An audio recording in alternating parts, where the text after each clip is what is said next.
في هذا الفيديو رح ورجيكم كيف قضيت اليوم كامل بمدينة كابادوكيا. أول شي فقت الصبح وكانت الساعة 6، جهزت حالي مشان أطلع وشوف المناطيد. بعد ما لبست وخلصت ساويت كاسة كابتشينو مشان صحصح فيها، وبعدين لبست جاكيت سميك لأنه الدنيا برد هنيك، وطلعت برا الأوتيل وكان لسه مو طالع الضوء ودرجة الحرارة كانت -4، ووصلت لناح المناطيد. الحمد لله وصلت بالوقت المناسب ولسه ما كانوا طايرين المناطيد. واللي بيسأل ليش ما طلعت بالمنطاد، سعر التذكرة $65، فقررت اني ما اطلع. صورت صور وفيديوهات رح تشوفوهم بالستوري المثبت. وبعد ما شفت المناطيد وخلصت رجعت على الاوتيل لحتى افطر. وصلت على الاوتيل حسيت الاوتيل فاضي ما كان في غيري. طلعت لاخر طابق، هنيك كان المطعم، اخذت فطور وكان البوفيه مفتوح. فطرت وخلصت ورجعت طلعت من الاوتيل لحتى نروح نشوف الصخور بمدينة كابادوكيا. وبيقولوا انه المدينة مشهورة باشكال الصخور، فيكم تكتبوا لي بالتعليقات شو بتشبه هي الصخرة. هون انا طلعت على صخرة كتير عالية وصار يبين معي كل منظر المدينة. شوفوا لي على هالمنظر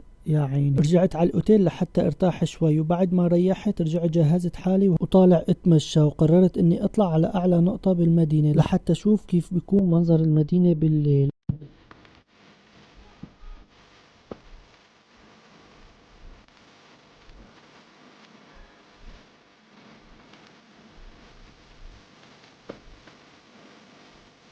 وهيك بنكون وصلنا لنهاية الفيديو. اذا عجبكم الفيديو يا ريت تكتبوا لي بالتعليقات.